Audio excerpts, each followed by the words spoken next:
Hello students. हम लोग आज सार्वजनिक क्षेत्र के जो उद्योग हैं उनके बारे में, उनकी भूमिका के बारे में बात करेंगे। देखिए, जब भारत आज़ाद हुआ उस समय जो अंग्रेज़ लोग जिस तरह की स्थिति छोड़ के गए थे वो बहुत ही बेकार स्थिति जिसको कह सकते हैं हम देश की थी। देश गरीबी के कुचक्र में फंसा हुआ था, पूंजी की बहुत कमी थी और विकास के रास्ते पर चलने के लिए बहुत सारे भारी इन्वेस्टमेंट की आवश्यकता थी। तो ऐसे में किसी निजी क्षेत्र का बहुत भारी क्षेत्रों में या इंफ्रास्ट्रक्चर के क्षेत्रों में एंटर होना बहुत मुश्किल था, क्योंकि बहुत बड़ी पूंजी लगानी पड़ती है उसमें और पूंजी देर से रिजल्ट्स देती है ना। तो ऐसे में गवर्नमेंट ने औद्योगिक नीति 1956 के औद्योगिक नीति प्रस्ताव में सार्वजनिक और निजी क्षेत्र के का स्थान निर्धारित किया गया और मोटे मोटे तौर पर ही कहा गया कि आधारभूत जो भारी उद्योग हैं, रासायनिक उद्योग हैं, उर्वरक, हवाई जहाज़, समुद्री जहाज़ का निर्माण, तेल की खोज, परिशोध एवं वायु, सड़क यातायात, समुद्र यातायात इत्यादि ये बड़े उद्योग सार्वजनिक क्षेत्रों में रखे गए और निजी क्षेत्रों में और उपभोक्ता उद्योगों वस्तुओं को रखा गया। जो सार्वजनिक क्षेत्र का महत्व ये है कि सार्वजनिक क्षेत्र भारत में जिस तरह से उनको भारत को चूँकि अर्थव्यवस्था के क्षेत्र में प्रभुता या प्रभुत्व की स्थिति प्राप्त करना बहुत बड़ा उद्देश्य था, तो सार्वजनिक क्षेत्र का स्थान साधारण किस्म का न होकर एक विशेष किस्म का रहा। क्योंकि कौन सी बातें देखिए उसमें उल्लेखनीय थी। एक तो ये कि नियोजन के प्रारंभिक वर्षों में समाजवादी समाज की स्थापना की चर्चा में सार्वजनिक क्षेत्र का स्थान ऊंचा होना स्वाभाविक था, क्योंकि भारत में भारी इन्वेस्टमेंट करना था, भारी उद्योगों का विकास करना था और आम आदमी तक विकास पहुँचे, ये उद्देश्य था। उसका उद्देश्य लाभ कमाना नहीं था, देश को एक विकास के लिए एक नींव प्रदान करना था। तो आर्थिक शक्ति का केंद्रीकरण ना हो, तो बड़े उद्योगों को सरकार ने अपने पास रखा और आम आदमी को उसका लाभ मिले, इसको नज़र में रखा। दूसरा, देश में आत्मनिर्भर अर्थव्यवस्था की स्थापना करनी थी, तो आधारभूत ढांचा जिसे हम शक्ति, इस्पात, परिवहन इत्यादि टेक्नोलॉजी वो प्रदान करने के लिए सार्वजनिक क्षेत्र सरकार ने अपने हाथ में रखा और बहुत सारे उद्योगों को अपने हाथ में रखा। विदेशी व्यापार में भाग लेने की दृष्टि से भी सार्वजनिक क्षेत्र का उद्योगों का महत्व बहुत बढ़ जाता है। तो निर्यात को बढ़ाने के लिए सार्वजनिक उद्योगों के लिए पर्याप्त संभावनाएं हैं जिनका उपयोग किया जाना चाहिए। अब देखिए, इसके अलावा आर्थिक विकास के लिए वित्तीय साधन जुटाने की दृष्टि से भी सार्वजनिक उद्योगों का महत्व माना जाता है। फिर प्रादेशिक समानता लाने के लिए, यानी कि किसी एक प्रदेश का ही ज़्यादा विकास न हो जाए, सभी प्रदेशों में सभी तरह से सारा विकास एक साथ हो और तो जो प्रदेश पिछड़े हुए हैं वहाँ पर सार्वजनिक क्षेत्र के माध्यम से सरकार इन्वेस्ट करे और बड़े उसको विकास का आधार प्रदान करे। इसके अलावा सार्वजनिक वित्तीय संस्थाओं के माध्यम से उद्योगों पर सरकार का नियंत्रण स्थापित करना भी माना गया, जैसे IFCI, IDBI, LIC, इनके माध्यम से पैसे पर नियंत्रण रखा और बहुत सारे उद्योगों को वित्तीय सुविधाएं उपलब्ध करवाई गई। महत्वपूर्ण क्षेत्रों पर नियंत्रण, जैसे दुर्लभ आयातित माल का आवंटन, भारतीय खाद्य निगम द्वारा अनाज की वसूली, संग्रह, वितरण, अनिवार्य वस्तुओं की सार्वजनिक वितरण व्यवस्था स्थापित करना इत्यादि के लिए, फिर रोज़गार बढ़ाने के लिए ये बहुत इम्पोर्टेंट था।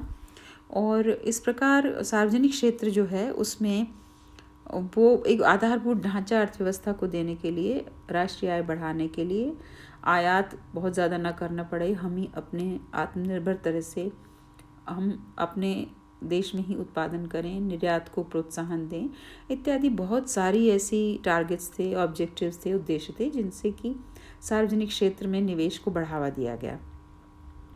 सार्वजनिक क्षेत्र के उद्योगों का विकास बहुत वृहद स्तर पर किए गए। तो इसमें अगर हम देखें तो संगठन की दृष्टि से सार्वजनिक क्षेत्र की औद्योगिक व व्यावसायिक इकाइयों को हम 3 श्रेणी में विभाजित कर सकते हैं।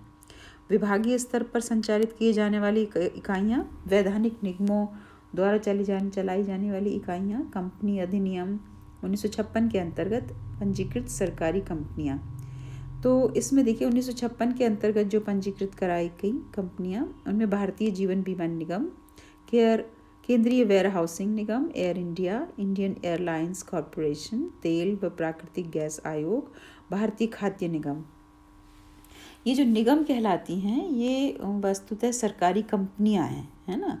जैसे भारतीय उर्वरक निगम लिमिटेड, भारतीय तेल निगम लिमिटेड, राज्य व्यापार निगम लिमिटेड।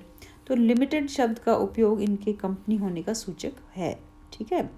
फिर बहुत सारी कंपनियां जैसे steel authority of India, SAIL जिसको हम कहते हैं, जिसको बेचने की बात चल रही है अभी, तो इसको पुनर्गठन भी इसका किया गया 1978 में।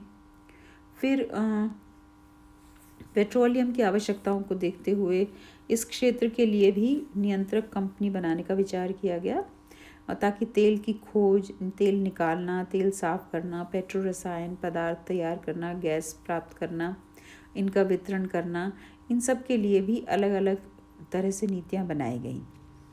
फिर सार्वजनिक उपक्रमों को 3 प्रकार के स्टेटस दिए गए, महारत्न, नवरत्न, मिनी रत्न स्टेटस, है ना। 2010-11 में सरकार ने 4 प्रकार सार्वजनिक उपक्रमों को महारत्न की स्टेटस दिया, जिनमें थी Indian oil corporation, national thermal power corporation, oil and natural gas corporation और स्टील अथॉरिटी ऑफ इंडिया। 2011 में कोल इंडिया लिमिटेड को महारत्न और नईवेली लिग्नाइट कॉरपोरेशन लिमिटेड को नवरत्न की स्टेटस दी गई। इस प्रकार से फिर 62 मिनी रत्न श्रेणी के केंद्रीय सार्वजनिक क्षेत्र परिभाषित किए गए।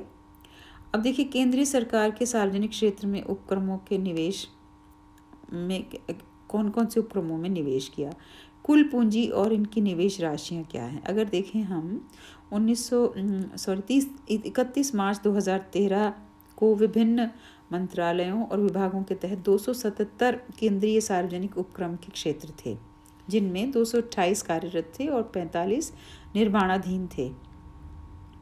कुल वित्तीय निवेश में 8,50,599 करोड़ रुपए का हुआ और 31 मार्च 1951 को जब प्रारंभ किया गया था तब कुल विनियोग सिर्फ 29 करोड़ रुपया था, है ना।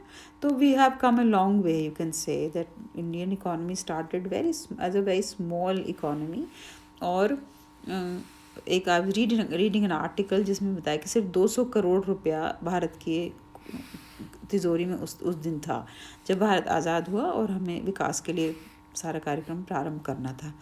तो उसको देखते हुए बहुत सारे तरह से प्लानिंग की गई और बहुत सारे देश का विकास किया गया। अगर हम उद्योगों की प्रगति के बारे में देखें तो 2012-13 में केंद्रीय सरकार के लाभ कमाने वाले उद्योग 149 थे, जिनमें कि 1,43,559 करोड़ रुपया का लाभ हुआ था। इन्हें लगाई गई पूंजी पर प्रतिफल 9.7% प्राप्त हुआ। इन्होंने 2010-11 में केंद्रीय खजाने में योगदान दिया 1,56,124 करोड़ रुपए का, ठीक है। तो यानी कि ये सब जो जितने भी सार्वजनिक क्षेत्र की कंपनियां थी वो बहुत ही लाभ कमा कर दे रही थी। सार्वजनिक क्षेत्र की अगर हम उपलब्धियां देखें तो विविध किस्म की वस्तुओं का उत्पादन इस क्षेत्र ने किया है, जैसे बहुत सारे इस्पात का उत्पादन है, फिर इसके अलावा कोयले का उत्पादन और मिनरल्स हैं बहुत सारे, और इस प्रकार से पेट्रोलियम प्रोडक्ट्स इत्यादि, ये सब जो है इस क्षेत्र के द्वारा प्रोडक्शन दिया गया है। अब 2011-12 में केंद्रीय विनिर्माण उपक्रमों में माल की बिक्री का मूल्य अगर हम देखें तो वो था 1,21,87,6 करोड़ रुपए का, जो खनन और विद्युत क्षेत्रों की तुलना में काफ़ी ज़्यादा था। रोज़गार की दृष्टि से देखें तो करीब 3/4 श्रम शक्ति खनिज पदार्थ निकालने, धातु का काम करने और लोहा और इस्पात और भारी इंजीनियरिंग उद्योगों में संलग्न है। निर्यात संवर्धन, आयात प्रतिस्थापन, इन सब में काफ़ी प्रगति हुई। सहायक उद्योग जैसे मान लीजिए बोकारो इस्पात कारखाने और भोपाल, रांची, बेंगलोर सार्वजनिक उपक्रमों के पास कई सहायक उद्योग पनपे हैं, जिनसे बहुत सारे नई न्यू टाइप ऑफ इंडस्ट्रीज ने जन्म लिया।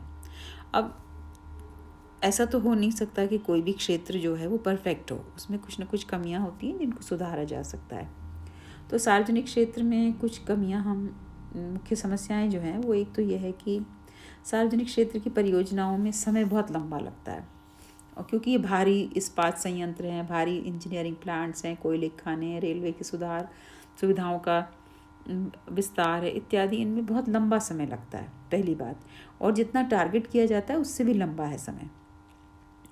फिर सार्वजनिक क्षेत्र में उत्पादकता और लाभप्रदता के स्तर नीचे हैं, क्योंकि सरकार का उद्देश्य लाभ कमाना था ही नहीं, बल्कि देश की अर्थव्यवस्था को एक आधार प्रदान करना था।